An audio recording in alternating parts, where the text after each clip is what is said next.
Bismillahirrahmanirrahim. Le prophète sallallahu alayhi wa sallam a dit dans un hadith authentique rapporté par l'imam Ahmad ibn Hanbal qu'il allait rester à la direction de cette communauté en tant que prophète, mais en tant que chef d'État. Le propre de l'islam, c'est que c'est une religion à la fois spirituelle et temporelle. C'est ça, c'est-à-dire la religion, elle est venue pour nous enseigner comment vivre sur terre, dans la justice, l'équité, dans le bonheur, etc. Et comment vivre aussi dans l'au-delà, dans le paradis, dans le bonheur, la béatitude, l'éternité. Donc c'est une religion qui, à la fois, a pour objectif de réaliser un projet terrestre et un projet céleste. L'imam Ibn al-Qayyim le dit bien. Le but noble de l'islam, c'est de permettre aux êtres humains de trouver leur bien-être, leur bonheur sur terre et dans l'au-delà. Donc le prophète sallallahu alayhi wa sallam est venu pour les cœurs des gens, pour les soigner, d'accord, pour les esprits, l'intelligence, construire l'intelligence, mais aussi pour les corps, c'est-à-dire nous permettre sur terre de jouir des bonnes choses que Dieu a créées.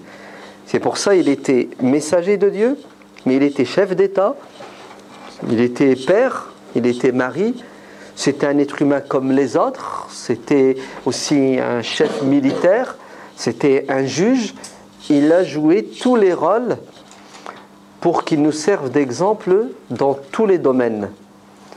C'est pour cela, à peine le prophète décède-t-il, après 23 ans de transmission du message, que ses compagnons prennent le flambeau et continuent le travail. Ils le continuent dans le domaine politique, puisqu'ils vont créer l'empire musulman. Ainsi le prophète sallallahu alayhi wa sallam a dit « Je vais rester prophète jusqu'à ce que Dieu décide de me rappeler vers lui ». Il est resté prophète 23 ans. Et après sa mort, les musulmans vont choisir son successeur. En arabe, le successeur, on dit el-khalifa. Khalafa veut dire succéder à, remplacer, venir après. Ainsi, celui qui va succéder au prophète dans la direction des affaires de ce bas monde, de la communauté, après avoir été choisi, s'appelle Abdullah, c'est ça, ou Uthman ibn Abi Quhafa, c'est-à-dire le grand Abu Bakr as-Siddiq. Ouais. Abu Bakr as-Siddiq, le premier à avoir cru au prophète, le premier à avoir soutenu le prophète. D'ailleurs, il deviendra son beau-père, puisque le prophète se mariera avec sa fille Aïcha, radiyallahu anha, va être désigné par les musulmans comme le calife. Retenez ce terme, calife. C'est quoi la différence entre un calife et un roi? Omar ibn al-Khattab radiyallahu anhu pose la question à un compagnon, Abu Moussa al-Ash'ari, si ma mémoire est bonne. Omar dit à Abu Moussa, comment est-ce que vous me considérez? Est-ce que vous me considérez comme un calife ou comme un roi? Et Abu Moussa lui dira, tout dépend de ta gestion des finances de l'État. Si tu prends l'argent aux riches et tu le distribues aux pauvres, sans rien mettre dans ta poche, tu es un calife. Mais si tu prends l'argent aux pauvres et tu le mets dans ta poche, tu es un roi. C'est-à-dire un roi, à l'époque, c'était en référence aux rois perses, aux rois romains qui étaient des tyrans, qui étaient des profiteurs. Donc, Omar ibn al-Khattab voulait savoir dans quel camp est-ce qu'il était.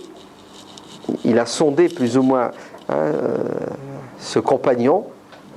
Tu seras un calife, c'est-à-dire quelqu'un qui dirige à la lumière du Coran, à la lumière de la religion, si tu gères l'argent de la communauté comme il se doit. Si tu es un voleur, un profiteur, c'est ça, si tu fais de l'évasion fiscale, si tu fais profiter tes proches aux dépens des autres, tu es un roi au sens négatif du terme, Dieu dit dans le Coran, Innal muluka idha dakhalu qaryatan. Aïe, aïe, aïe, aïe, aïe. Ouais. La plupart des rois, quand ils s'installent quelque part, généralement c'est par la force, vous savez ce qu'ils font? Ils sèment la désolation, la perversion. Ils sont là pour se servir et non pas pour servir les gens. Le calife est là pour être au service de la communauté. Vous entendez? Le tyran, le despote, le dictateur est là pour faire des gens des esclaves qui doivent le servir lui. C'est pour cela le prophète sallallahu alayhi wa sallam dit, après que Dieu m'ait rappelé, c'est-à-dire après 23 ans de direction de la communauté, vous allez être dirigé par des califes, dit le prophète. Calife au sens noble du terme, c'est-à-dire des dirigeants justes, des dirigeants impartiaux. Il y aura de l'égalité, d'accord, de la justice dans la communauté. Pendant combien de temps ces califes vont-ils diriger? On a un autre hadith qui vient expliciter celui-ci.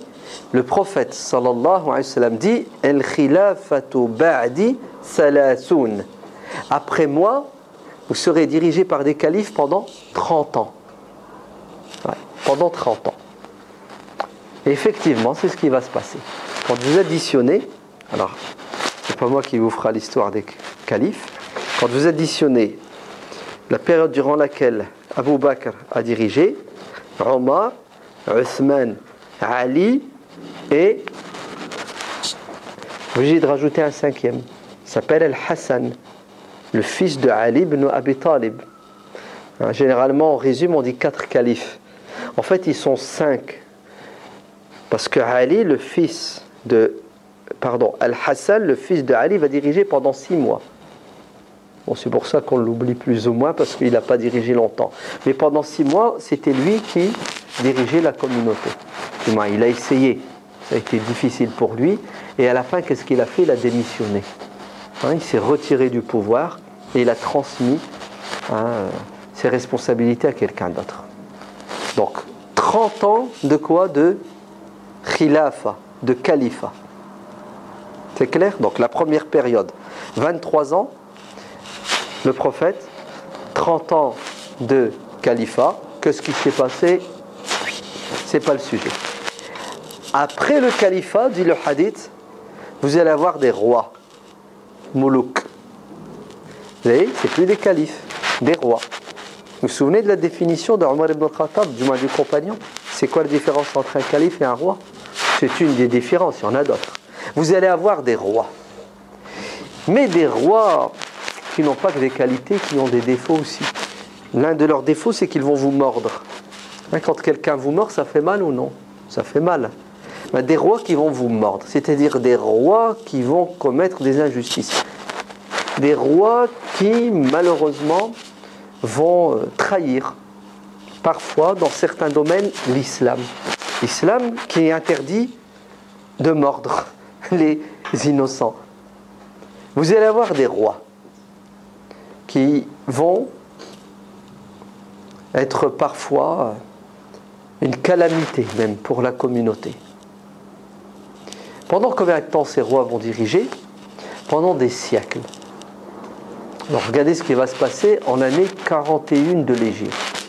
L'année 41. Al-Hassan, le fils de Ali, qui vient d'être assassiné,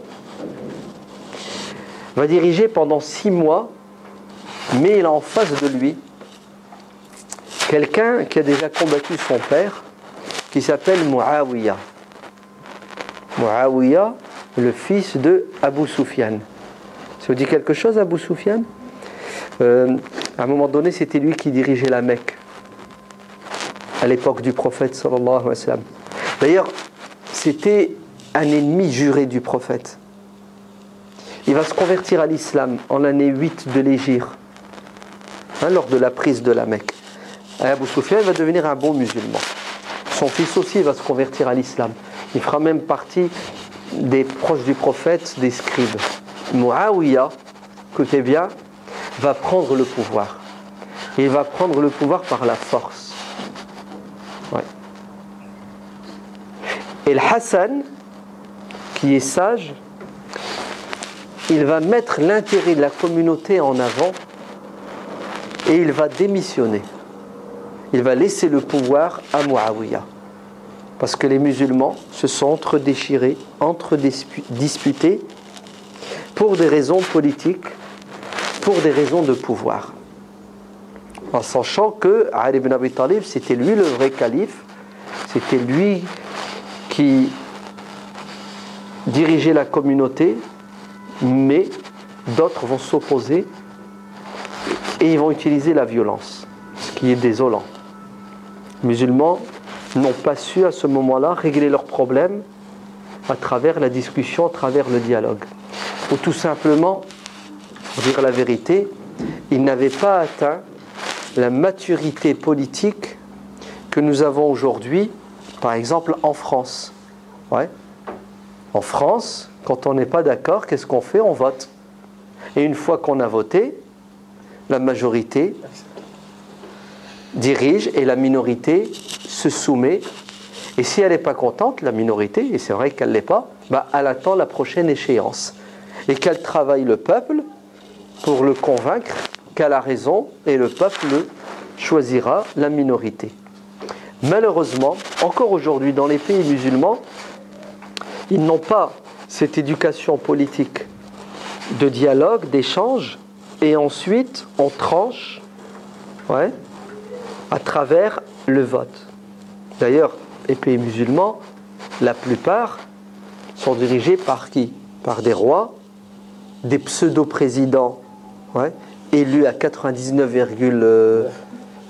ils ont mis de l'eau dans leur thé depuis quelques années. Ils n'osent plus gagner à 99,9. Donc 99,6, 0,2. Il y a une petite opposition, 0,8. Des dictateurs, des despotes, mais en tout cas on est sûr et certain qu'ils n'arrivent toujours pas à quoi?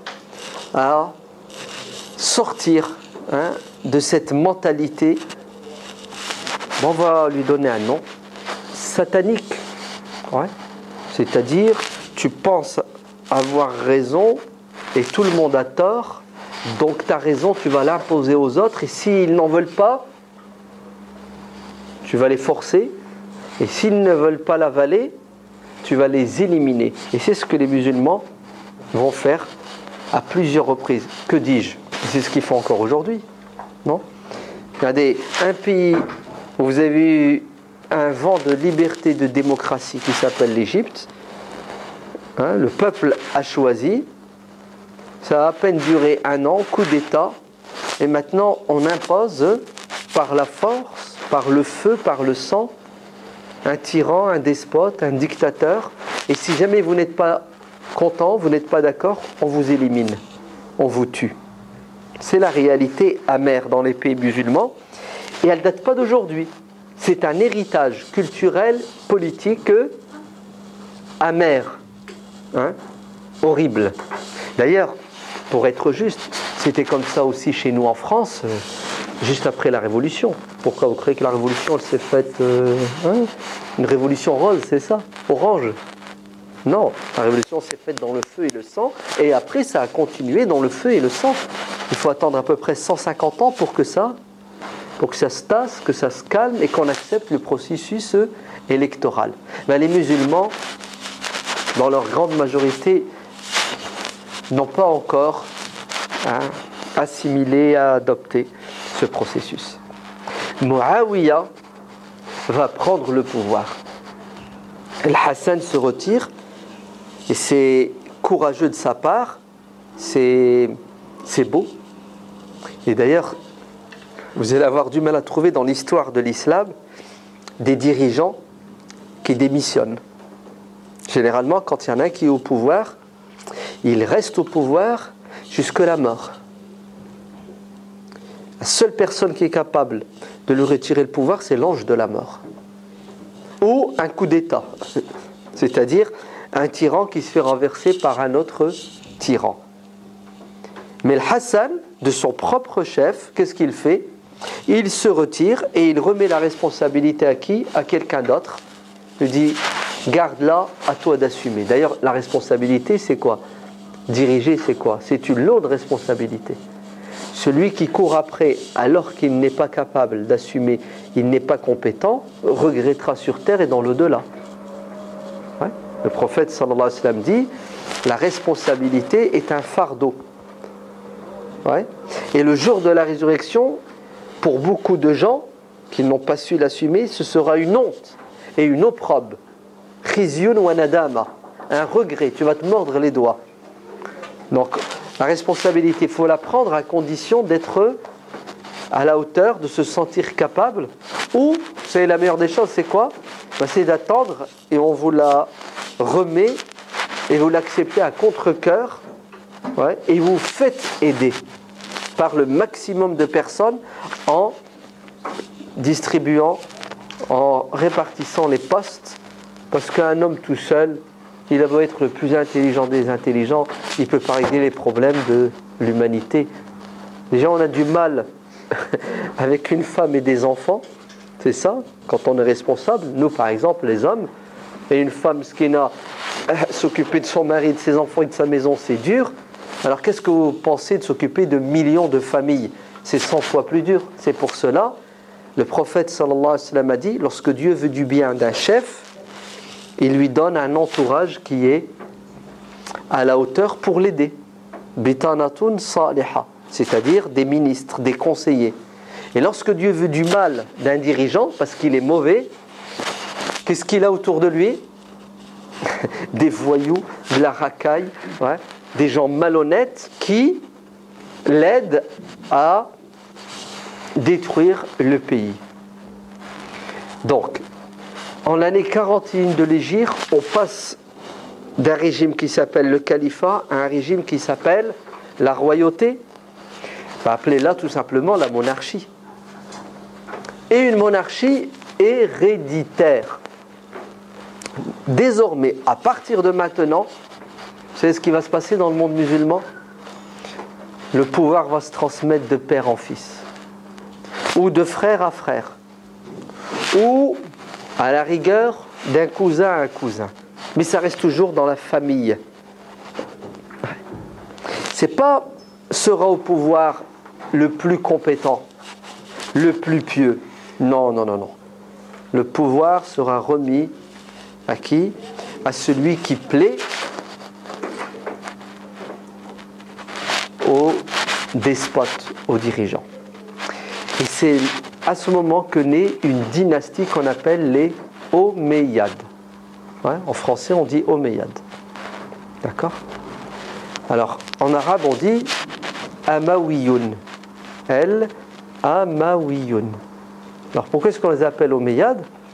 Parce que leur ancêtre, regardez, Muawiyah, son père c'est Abu Sufyan. Abu Sufyan, son père c'est Harb. Harb, son père c'est Umayya. Regardez, Umayya. Ouais, vous avez compris? Donc, Omeyyades, c'est par rapport à leur ancêtre. Mais comme dans l'histoire de France, on dit bien les Carolingiens. Pourquoi on les appelle Carolingiens? Très bien. Hein, Charlemagne. Charlemagne. Carolingien, Charlemagne. Comment vous arrivez à trouver une... Hein? Parce qu'il ne s'appelait pas Charlemagne. Hein, il s'appelait comment? Carolus Magnum. Ouais. Charles, Carolus, Magnum, le grand. Charlemagne. D'accord? Donc les descendants de Charlemagne, ceux qui ont dirigé la France à un moment donné, on les appelle les Carolingiens. Ben, c'est la même chose. Le monde musulman va être dirigé de l'année 41 jusqu'à l'année 132. Ouais, jusque l'année 132. Par les Omeyyades. C'est clair? Qu'est-ce que va faire Muawiyah? Il va être calife pendant 20 ans. Calife. Vous avez vu l'erreur? Il va être roi. Donc les califes sont enterrés. Ils sont au nombre de 5. Maintenant, nous allons parler de roi. Ok? Muawiyah va être le premier roi. Pendant 20 ans, il va diriger en tant que roi. Et avant de mourir, il a pris de l'âge, il va céder son héritage politique à son fils. C'est un père, il laisse à ses enfants ses meubles, ses maisons, ses voitures. Mais désormais, la communauté musulmane, les millions d'êtres humains, avec leurs maisons, leurs chameaux, leurs terrains, appartiennent à qui? À un homme, le roi. Et le roi décide à la place de ces gens-là de qui va diriger. Muawiyah, avant de mourir, il fait un testament et il dit: après ma mort, ce sera mon fils Yazid qui dirigera la communauté. Et si seulement il avait fait ça, si seulement il avait dit: après ma mort, ce sera Yazid.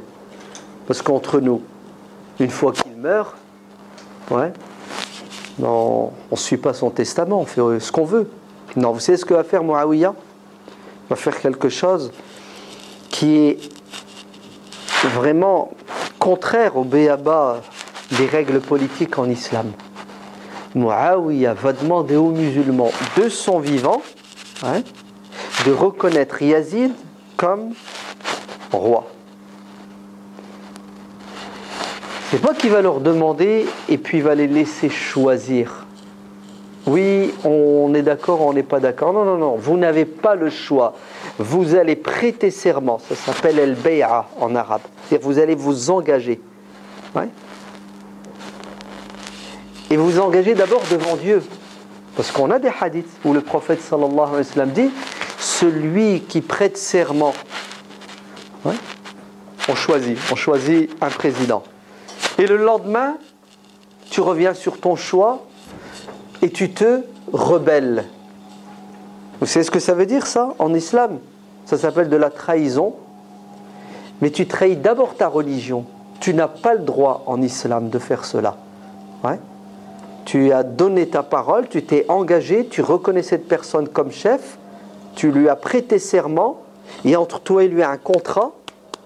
Toi, tu dois obéissance tant qu'il t'ordonne le bien, et lui, il doit être à ton service. C'est ça le but, quand tu es responsable, c'est pour servir les gens. Tu n'as pas le droit de trahir. Et si jamais tu trahis, l'enfer direct. Donc Muawiyah, qu'est-ce qu'il fait? Il dit aux gens: vous allez reconnaître mon fils comme roi. Les musulmans, ils disent: mais c'est pas possible, on ne peut pas avoir deux rois. Un corps n'a pas deux têtes. On ne peut pas avoir deux présidents en même temps. Attends de mourir et on lui prêtera serment. Non, non, non, c'est jamais, je ne vous fais pas confiance. Vous allez tout de suite, de mon vivant, vous engager. En fait, on dirait aujourd'hui, il a fait des élections présidentielles, les a organisées, les a imposées, alors qu'il est président. Attendez, monsieur le président, pourquoi vous voulez qu'on vote pour un président alors que vous êtes déjà président? Oui, non, non, anticipez. Vous allez voter maintenant pour un deuxième président qui va me remplacer une fois que je serai mort. Waouh, c'est pas un truc de ouf? Eh oui, c'est pour ça les compagnons du prophète sallallahu alayhi wa sallam, qui sont vivants, du moins pas tous, mais certains vont s'opposer. Ils vont dire: c'est contraire au béaba de l'islam politique, c'est n'importe quoi ce que tu fais, Muawiyah. Vous savez ce qu'on va utiliser pour faire taire les gens? C'est simple, la force. Celui qui refuse, la prison, la torture, la pression matérielle. Non, il y a mieux que tout cela. L'élimination physique. Donc, il y a une opposition. L'opposition est vite étouffée. Bon, je reviendrai sur tout ça avec un peu plus de détails plus tard. Suivez-moi. Muawiyah décède, son fils le remplace. Et Yazid prend le pouvoir. Bon, je vais aller plus vite, après on reviendra. De l'année 41 à l'année 132, le pouvoir est transmis de père en fils, de frère à frère, de cousin à cousin, dans cette famille qu'on appelle les Omeyyades. Parmi eux, vous aurez des rois très bons, comme le grand Omar ibn Abdel Aziz. l'arrière-petit-fils de Omar ibn al-Khattab. Ouais, le top du top, vous ne pouvez pas faire mieux. D'accord. D'autres moins bons, mais très bien. Sulayman ibn Abdul Malik, par exemple. Ouais, ça va. Et vous en aurez certains qui seront mauvais, voire même très mauvais. Ce Yazid là, c'était un alcoolique. Ouais. C'était un... Allez, tous les livres d'histoire sont d'accord pour dire que c'était un délinquant, dans tous les sens du terme. Vous vous rendez compte, celui qui dirige la communauté. Ouais. Dans les débuts de l'islam, les Omeyyades. Après, je vous parlerai de le bien qu'ils ont fait. Ce sont les Omeyyades qui ont construit, après les califes, qui ont fini... Non, l'Empire musulman ne cessera de se développer. On parlera d'eux. On mettra en évidence leur bon côté, leur mauvais côté. C'est ça, la balance. Le plus et le moins. Voilà ce qu'ils ont fait de bien. On les applaudit, on prie pour eux. Voilà les erreurs qu'ils ont commises. Que Dieu leur pardonne. Et nous n'avons pas à reproduire leurs erreurs. C'est ça qui est important. Ok ? Les Omeyyades vont être renversés. Il va y avoir un coup d'État. Vous entendez, un coup d'État. Ça ne date pas d'aujourd'hui. Hein. Il a des ancêtres. En l'année 132, une nouvelle dynastie s'installe dans le monde musulman. On les appelle les Abbassides. Abbassides. A-B-A. Ouais, Abbassides. En arabe, on dit El-Abbasiyoun. Abbasiyoun. Ça fait référence à quoi, Abbaside? Ça fait référence donc à un homme qui s'appelle El-Abbas. C'est qui l'Abbas? Vous connaissez? Non? C'est pas l'aveugle. L'aveugle? Oui. Vous êtes bien trompé. L'aveugle qui est cité dans le Coran? Abdullah ibn Ummi Maktoum. Ouais. Non, mais en fait, vous n'êtes pas trompé. Je vous ai induit en erreur. Ou non, même pas. Vous êtes intelligente. Vous avez compris le terme Abbas. Abassa. Ouais. Abassa wa tawalla. La sourate s'appelle comme ça, Abassa. En fait, l'Abbas, c'est celui qui Abbas en permanence. Alors, Abassa veut dire froncer les sourcils. Ouais. C'est ça. Donc, El-Abbas, c'est celui qui fronce ses sourcils. Oui, c'est un prénom. D'accord. Donc, oui, vous n'avez pas tout à fait tort quand vous avez fait ce rapprochement. El-Abbas, c'est l'oncle du prophète, sallallahu alayhi wa sallam. Ouais. Le prophète, vous savez qu'il avait 8 oncles. 8 oncles. Son père, Abdullah, il avait 8 frères. Non, vous ne l'avez pas encore fait dans la vie du prophète, la sira? Vous allez le faire bientôt. Le père du prophète, Abdullah, c'est le 9e d'une fratrie. Donc, El-Abbas, c'est un oncle du prophète. D'ailleurs, qui va se convertir à l'islam et qui sera aux côtés du prophète. Comme le prophète a eu un autre oncle qui s'appelle Abu Talib, qui va le défendre, mais ne se convertira pas à l'islam. Puis il en avait un, c'était un diable. Vous le connaissez celui-là par contre? Non, pas Abu Jahl. Abu Jahl, c'est pas son nom. Abu Lahab. Ouais, d'accord. La sourate Tabbat Yada Abi Lahab. Abu Lahab, c'est un oncle du prophète.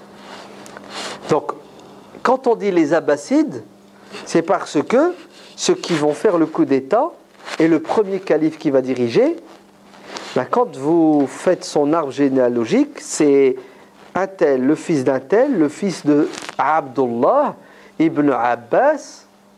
D'accord? Abdullah, c'est le cousin du prophète, et l'Abbas, c'est son oncle. Ça va? Vous arrivez maintenant à vous situer? Très bien.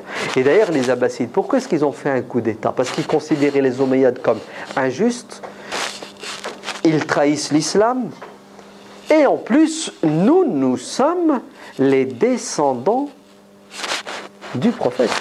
Nous sommes la famille du prophète, nous les Abbassides. On est les cousins du prophète. Donc nous sommes plus à même à diriger. Ouais. Et d'ailleurs, qu'est-ce qui va se passer? Il va y avoir de plus en plus un courant qui, certes, à l'origine était... Non, en fait, il n'a jamais été religieux. Il a toujours été politique, mais la religion l'a accompagné. C'est le courant chiite. Ouais. Alors, parenthèse oblige. Vous êtes prêts? Ça, vous allez bien comprendre. Quand les Omeyyades ont pris le pouvoir, il y en a qui étaient contre. Muawiyah ibn Abi Sufyan, quand il a cédé le pouvoir à son fils, il y en a qui étaient contre. Parmi les gens qui étaient contre, Al-Hussein. Hein? Al-Hussein. Hussein, ça veut dire quoi, Hussein? Hussein, c'est le petit Hassan. Hein? Hassan, le prénom Hassan. Si vous voulez le diminuer à diminutif, le petit Hassan, en arabe on dit Hussein. D'accord? Al-Hussein, c'est le frère de Hassan, qui sont tous les deux les petits-fils du prophète, sallallahu alayhi wa sallam. Fatima, la fille du prophète, a eu des enfants, parmi ses enfants, 2 garçons. Al-Hassan et Al-Hussein. Al-Hassan, on a déjà parlé de lui, on a dit qu'il s'est retiré, il a laissé le pouvoir. Al-Hussein, c'est ce qu'il va faire? Il ne va pas accepter la tyrannie, la dictature. Il va se soulever contre Muawiyah, mais surtout contre Yazid, son fils. Et d'ailleurs, qu'est-ce qui va lui arriver à Al-Hussein? Il va mourir au champ de bataille en l'année 63 de l'Hégire, dans un endroit qui s'appelle en Irak Karbala. Ouais. Ça va, vous vous souvenez, il y a 3 semaines, on a jeûné. C'était quoi? Le jour de Ashura. C'est ça? Le 10 du mois de Muharram. Le premier mois de l'année lunaire du calendrier lunaire musulman. C'est le mois de Muharram, le mois sacré. Vous me suivez? Si ça ne va pas, dites-le. Hein. Ouais, n'ayez pas peur. Donc le premier mois du calendrier musulman, c'est le mois de Muharram. C'est ce que ça veut dire Muharram? Mois sacré.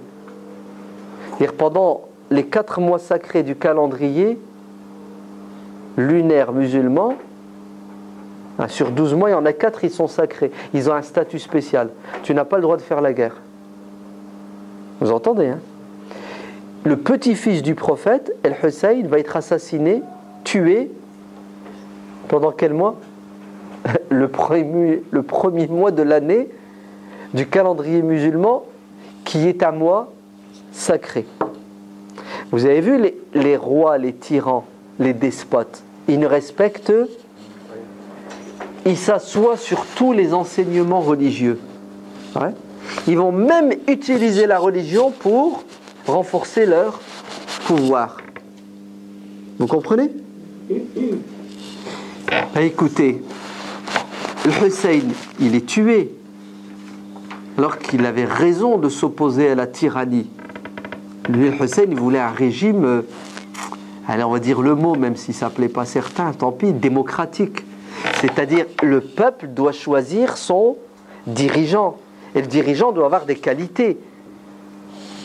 La compétence, et puis l'honnêteté.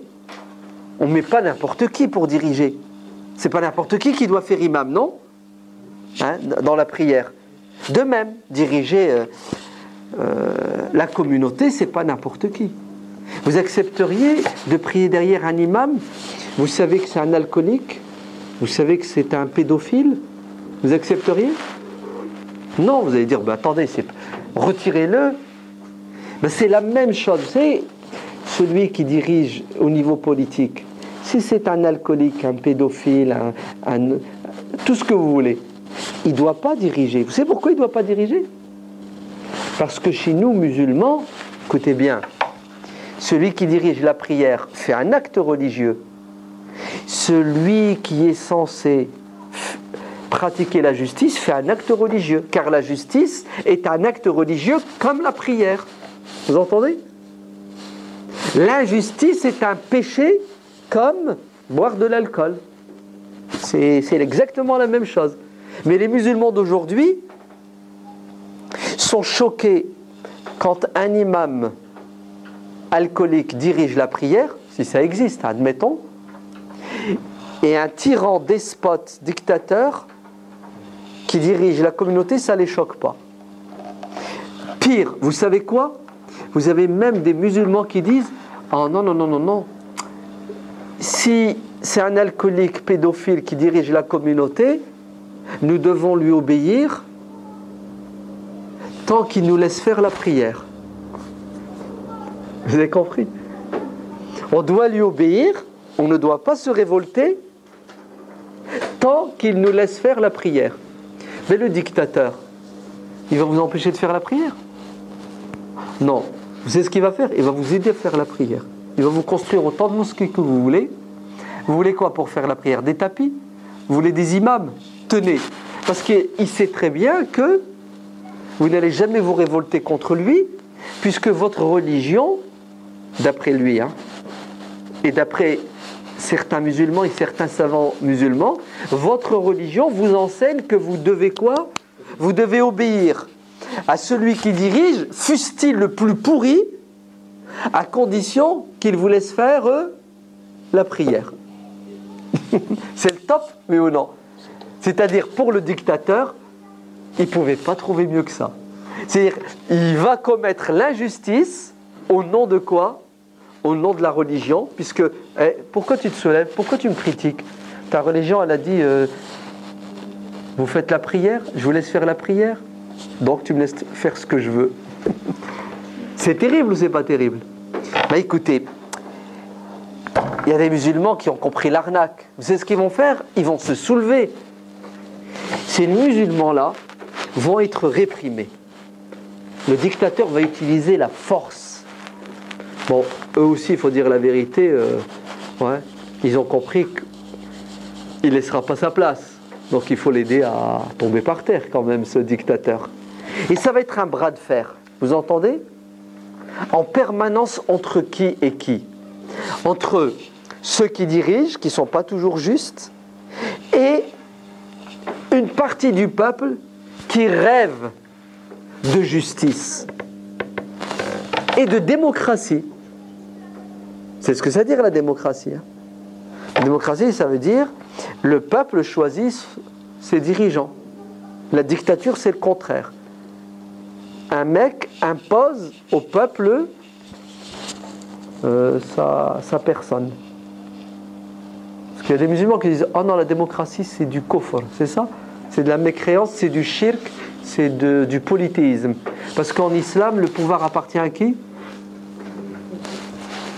Comment? Voilà. Le pouvoir appartient à... C'est ça? Le pouvoir appartient à Dieu. C'est ce que disent certains musulmans. Le pouvoir appartient à Dieu. C'est ça? Allez, ça veut dire quoi, le pouvoir appartient à Dieu? C'est-à-dire c'est Dieu qui doit descendre du ciel, et puis aller à l'Élysée ou à Matignon et diriger le pays. C'est ça que ça veut dire, le pouvoir appartient à Dieu. Astaghfirullah. C'est grave, vous entendez? Là, on est en train de parler de la gestion de la société, d'un pays, et le pouvoir appartient à Dieu. Donc, on reste les bras croisés, on attend. Dieu, vas-y, tu as les pouvoirs, dirige. Vous comprenez? Ça n'a aucun sens de dire ça.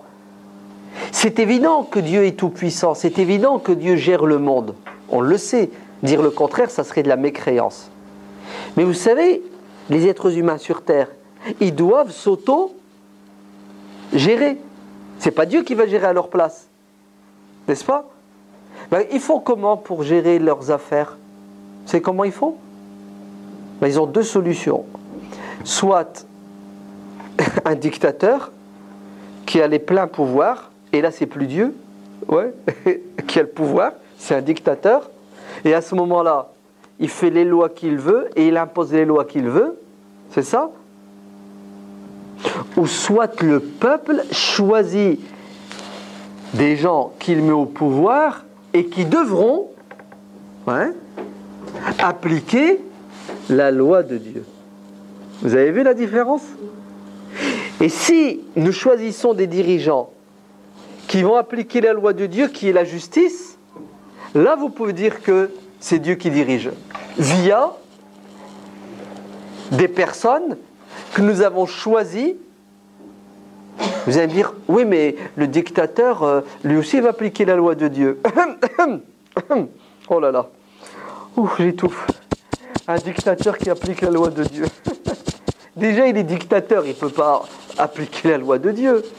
Déjà il est roi. Comment voulez-vous qu'un roi applique la loi de Dieu? Puisqu'il va imposer qui? Son fils. Ouais.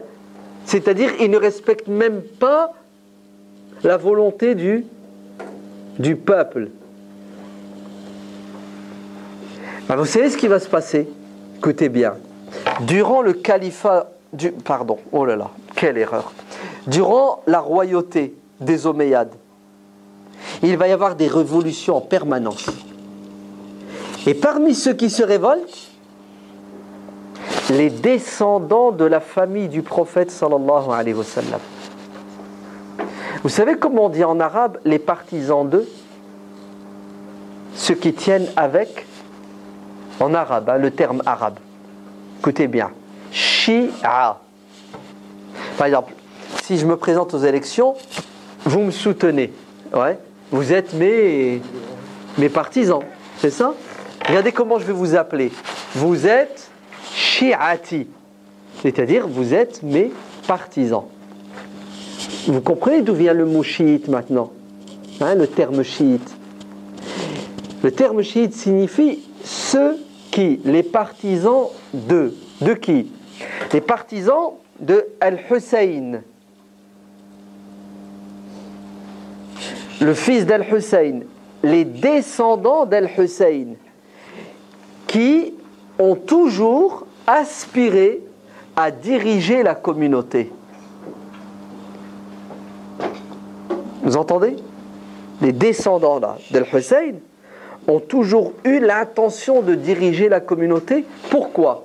Pourquoi ils ont cette intention et ce souhait de diriger la communauté? Parce qu'ils considèrent que les Omeyyades sont injustes. Parce qu'ils considèrent que les Omeyyades trahissent une partie de la religion.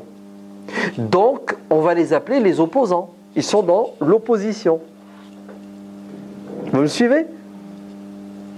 Malheureusement, les Arabes, au lieu de régler leurs problèmes avec la discussion et le vote, comment est-ce qu'ils règlent leurs problèmes? Avec l'épée, avec les armes. Ouais. Ils aiment bien se tuer, se tirer dessus. Vous me suivez, hein? Les Abbassides, écoutez bien, les Abbassides, qui sont-ils? Des gens qui critiquent les Omeyyades. Des gens qui mettent le doigt sur ce qui ne va pas dans la direction de l'empire Omeyyade. Ouais. Mauvaise distribution des richesses, favoritisme, racisme. Oui. Les Omeyyades vont avoir une politique raciste. C'est ce qu'a dit raciste. Ça veut dire nous les Arabes et pas n'importe quel Arabe. Les Arabes d'une tribu bien particulière. Les Arabes du Nord. Parce que vous aviez les Arabes du Sud, les Yéménites, et les Arabes du Nord, les Qaïsites. Ouais. En fait, tous les postes, gouverneurs, préfets, l'administration, elle sera tenue par qui? Par des gens qui font partie de cette tribu-là. Donc les autres sont défavorisés. Mais alors là, si jamais vous êtes un non-arabe, un perse, un berbère, vous comprenez? Un non-arabe, c'est comme les SDF, non, les sans-papiers, les étrangers. Il y a ceux qui ont la nationalité française qui ont tous les droits, puis les autres, eux, ont des droits ce qui est normal. Ouais, vous n'avez pas les mêmes droits, les mêmes avantages. Ça s'appelle al-qawmiya, le nationalisme, d'accord? Tribalisme. Très bien. Les Abbassides vont critiquer les Omeyyades, vont leur reprocher beaucoup de choses, à tort et à raison, on verra par la suite. Et les Abbassides vont faire une proposition. C'est laquelle? Nous allons les virer, les Omeyyades, et nous allons prendre le pouvoir au nom de la famille du prophète, sallallahu alayhi wa sallam. C'est-à-dire, nous sommes les descendants. Et nous allons mettre au pouvoir un descendant direct du prophète. Ça va, vous suivez? Effectivement, l'année 132 de l'Hégire, coup d'État. Les Abbassides prennent le pouvoir. Et ils réussissent. Ils réussissent. À nouveau dans le sang. Et ils vont massacrer les Omeyyades. Et tous ceux qui, de près ou de loin, étaient proches des Omeyyades. Et voilà, maintenant nous avons une nouvelle dynastie qu'on appelle les Abbassides, qui va diriger de l'année 132 à l'année 656. Entre parenthèses, vous mettez 715.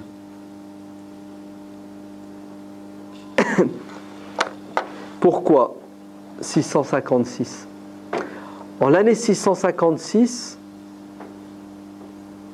Bagdad, qui est la capitale de l'empire musulman dirigé par les Abbassides, c'est ça? D'ailleurs, j'ai oublié de vous dire, avant les Abbassides, qui c'est qui dirigeait? Les Omeyyades. Elle était où la capitale des Omeyyades? Oui, vous avez dit Damas? Oui, c'est ça, Damas. Damas, ça vous dit quelque chose, Damas? Vous voyez où c'est Damas? Vous avez déjà vu Damas? Non? Pas en vrai? En virtuel? Damas, c'est très beau, Damas. C'est magnifique, c'est super. Mais depuis quelques mois, quelques années, là, ça fait 2-3 ans, c'est ça? 3 ans? 3 ans. Damas est presque une ruine, sauf certains quartiers. Mais Damas vit sous les bombes tous les jours, de la dictature et de la tyrannie. Ouais. La Syrie, qui est un joyau, qui a toujours été le berceau de l'islam, est en train d'être rasée, détruite, à cause des dictateurs. Hein. Avant les Omeyyades qui dirigeaient de Damas, qui c'est qui dirigeait les califes? Et les califes, c'était quoi leur capitale? Médine, effectivement. Donc, Abu Bakr, Omar, Othman dirigeaient à partir de Médine. Et Ali ibn Abi Talib dirigeait à partir de Médine pendant 2 ans. Après, il va quitter Médine, il va s'installer dans une ville qui s'appelle... Qui va trouver? El-Koufa. Ouais. C'est où El-Koufa? En Irak. Très bien. La ville de El-Koufa, en Irak. Ali ibn Abi Talib va déplacer la capitale, s'installe à El-Koufa. Son fils aussi, Hassan, pendant les 6 mois.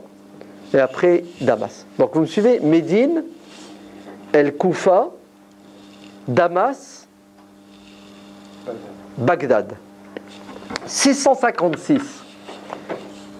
Bagdad tombe après un siège qui dure des mois.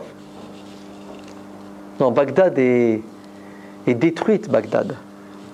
La population est décimée. C'est un massacre à la tronçonneuse. Qui envahit le monde musulman et détruit tout sur son passage? Les Mongols. Voilà, les Mongols. Et en 656, Bagdad, donc le symbole de l'Empire abbasside, la capitale, tombe. Et d'ailleurs, le calife est assassiné, bien comme il faut. Et les musulmans se retrouvent pendant une période sans calife. Plus de capitale, plus rien.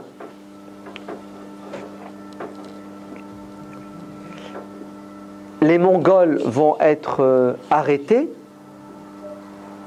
2 ans plus tard, en 658. Qui c'est qui les arrête, les Mongols? Ce sont les musulmans égyptiens, l'Égypte. Eh oui. Saif ad-Din Qutuz, Zahir Baybars, ce qu'on appelle les Mamelouks. On parlera, on reviendra sur tout ça en détail. Là, je vous fais juste panorama, frise. 658, 2 ans après la chute de Bagdad, les Mongols sont freinés à Ain Jalut, en Palestine actuelle, en Cisjordanie, à côté de Jénine. Pour la première fois, ça fait 60 ans que les Mongols s'amusent, ils font ce qu'ils veulent, ils tuent par milliers, par centaines de milliers les musulmans, personne n'arrive à les stopper, à les arrêter. Et ils vont rentrer dans un mur qui s'appelle l'armée musulmane d'Égypte, en 658. Et les Abbassides, qui étaient en réanimation, c'est ça? Encéphalogramme presque plat. Ressurgissent en Égypte. En fait, ils sont pris sous tutelle par les Mamelouks. Mais le calife, entre nous, il ne sert plus à grand chose. Si c'est couper le ruban, d'accord, les cérémonies,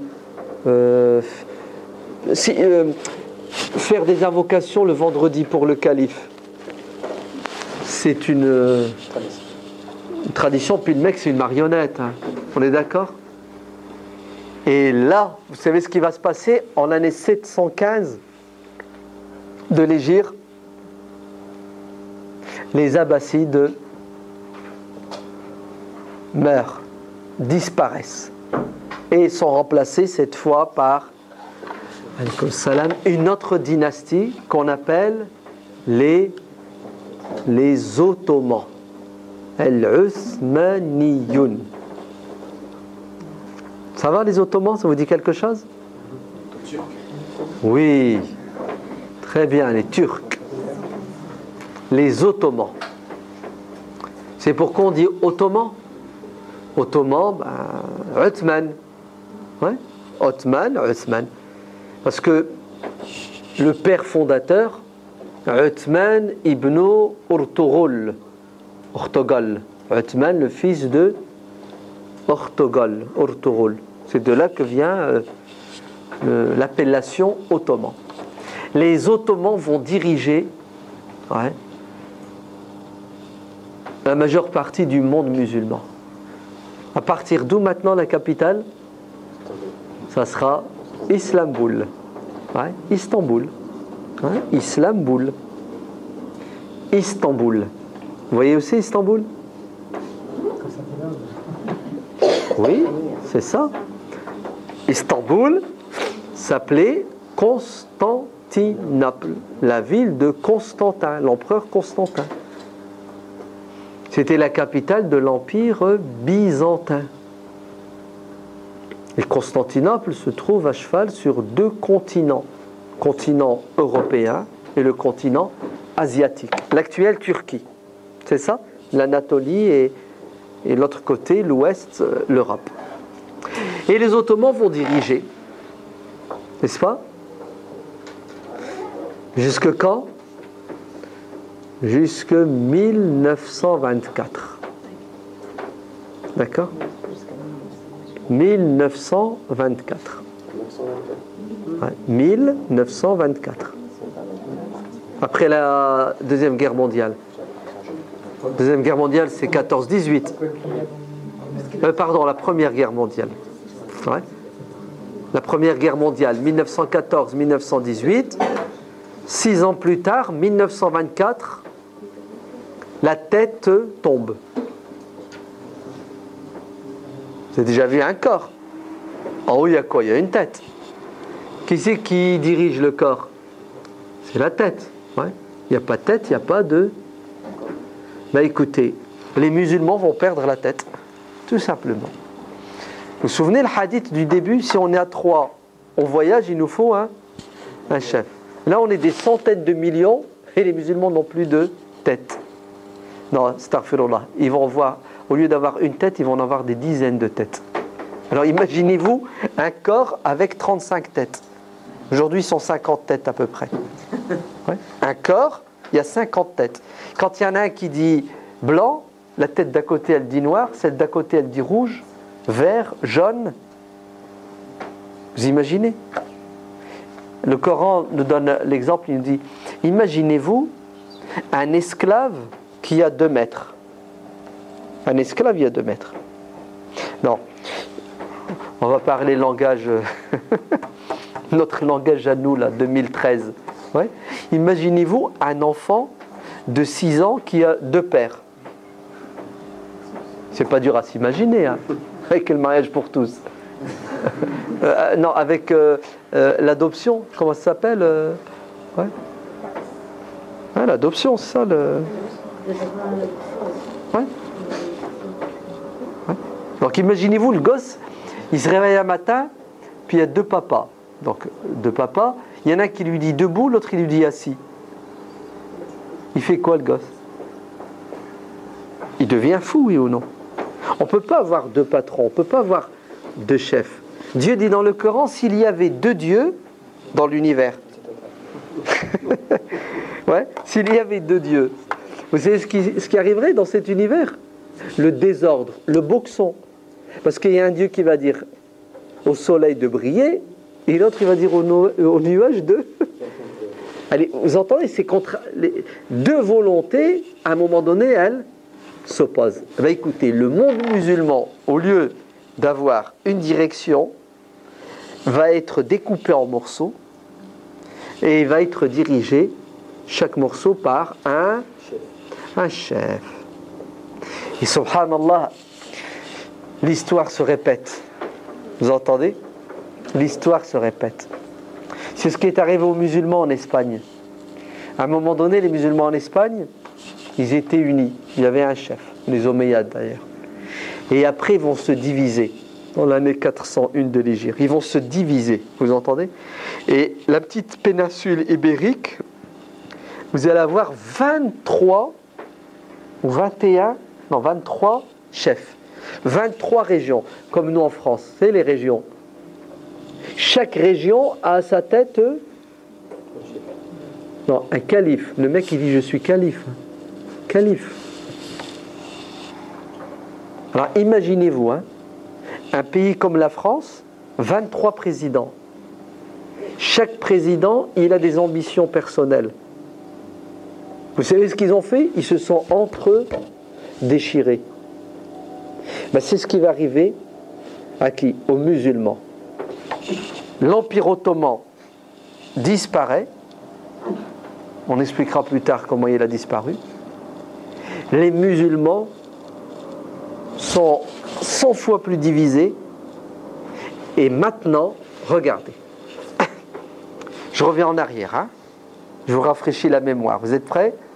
Le prophète sallallahu alayhi wa sallam a dit, on est toujours dans le hadith rapporté par l'imam Ahmed. C'est ça? Le prophète a dit, je vais être prophète jusqu'à ce que Dieu me rappelle. Pendant combien de temps? 23 ans. Après, vous aurez des califes. Pendant combien de temps? 30 ans. Après, vous allez avoir des rois. Ouais, des rois qui vont vous mordre. Des bons, des mauvais, des très bons, des excellents, des très mauvais, des pourris. Ok? Mais j'ai oublié de vous dire, vous savez ces rois, Omeyyades, Abbassides, Ottomans, ouais, ces monarchies-là, quels que soient leurs défauts, écoutez bien, ils avaient un point commun. C'est qu'elles étaient musulmanes, elles n'ont jamais renié l'islam, ces monarchies n'ont jamais remis en cause l'autorité de la religion musulmane. Ouais. même s'ils n'ont pas appliqué l'islam comme il se doit,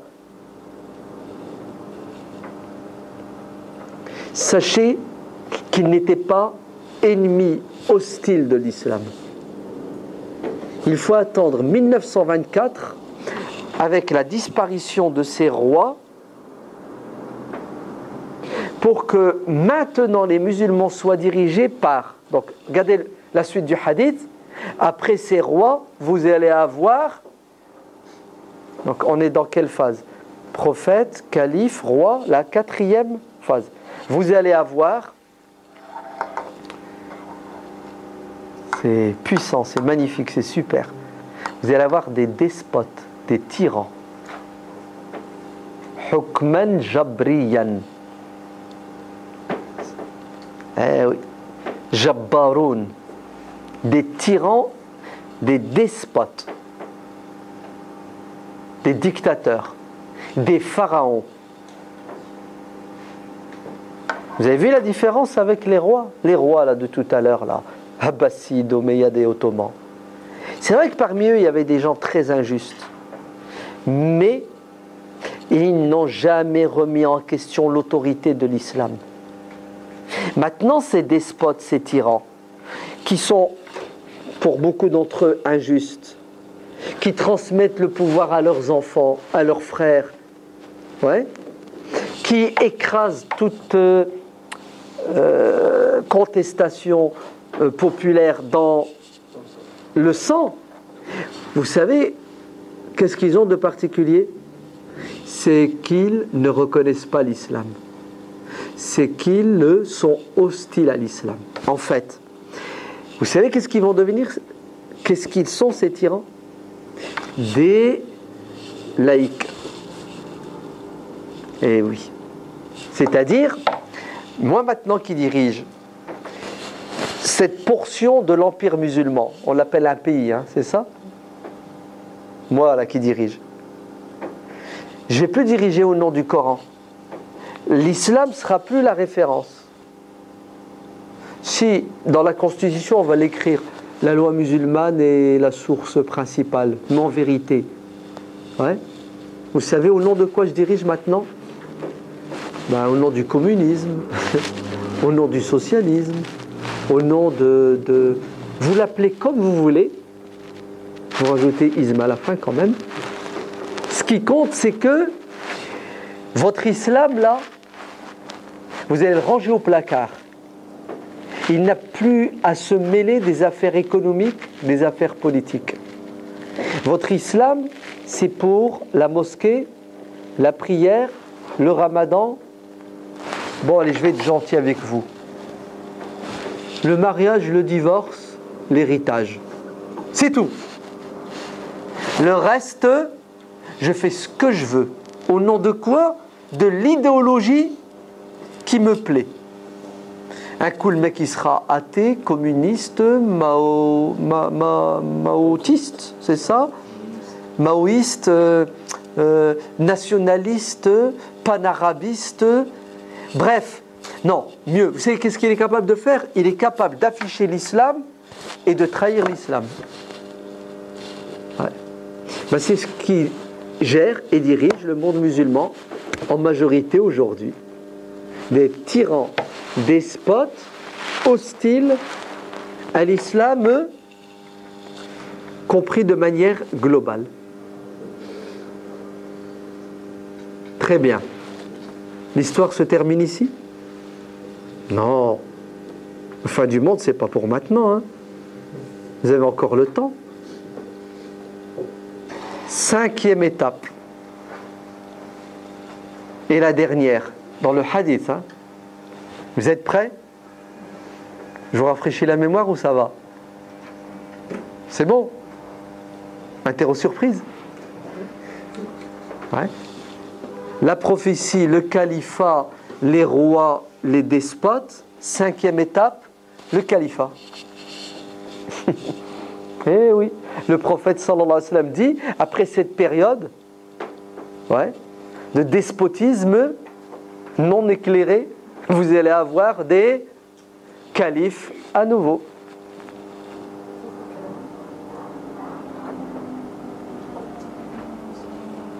Ça va?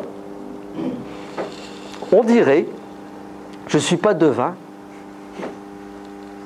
qu'on est dans une phase de transition. Depuis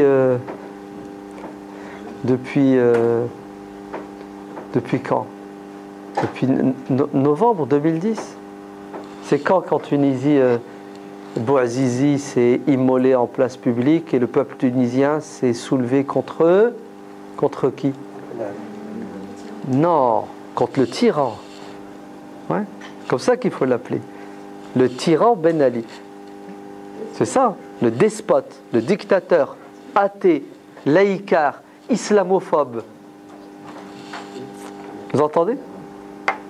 Et les peuples qui sont musulmans, à votre avis, ils veulent être dirigés à l'ombre de quoi? Ils sont musulmans. À l'ombre de l'islam. Un communiste, il veut être dirigé par quoi? Par le communisme ou bien l'islamisme? Ça serait le comble, ouais. Le peuple chinois, admettons qu'il soit communiste, on veut que dirigé par l'islam. Ben non, c'est un non-sens. T'es communiste, c'est le communisme. T'es capitaliste, ce sera le capitalisme. C'est ça? Ben, les musulmans, logiquement, naturellement, ben, ils veulent vivre dans une société qui est gérée par les principes moraux, éthiques, philosophiques, économiques, politiques de leur religion, l'islam. Logique ou pas logique? Pour ça, il y en a, ils sont choqués.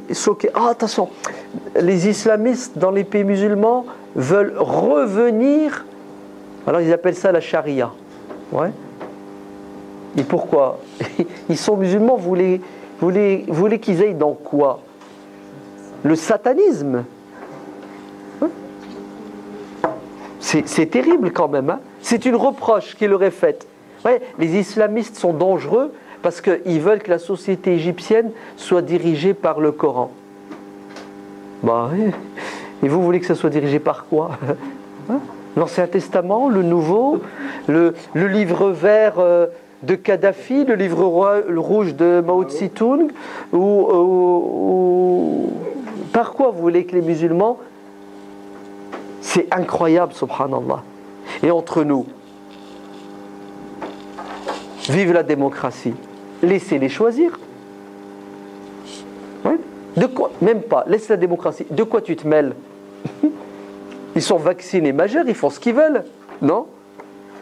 Et même s'ils choisissent le diable, bah, ils assument. Et le jour où le diable ne leur plaît pas, qu'est-ce qu'ils font? Ils le renversent et le remplacent par un ange. Non. Tout va être fait pour empêcher que les peuples musulmans puissent jouir de leur liberté. Parce que si jamais ils jouissent de la liberté, ils vont choisir, vous savez qui? Abu Bakr Siddiq, Omar ibn al-Khattab. Ouais. C'est le bon sens. Et après, la cinquième période, c'est laquelle? C'est le califat. Et après, c'est quoi? Bon, c'est pas le hadith, il s'est arrêté là. Le hadith s'est arrêté là. Donc, on peut rien dire, on ne connaît pas l'avenir, on n'a pas le droit de... C'est bien d'essayer de savoir se projeter dans l'avenir, mais il y a des choses... non, c'est pas la peine. Occupons-nous du présent déjà, d'accord? Ok? Il y a assez de problèmes.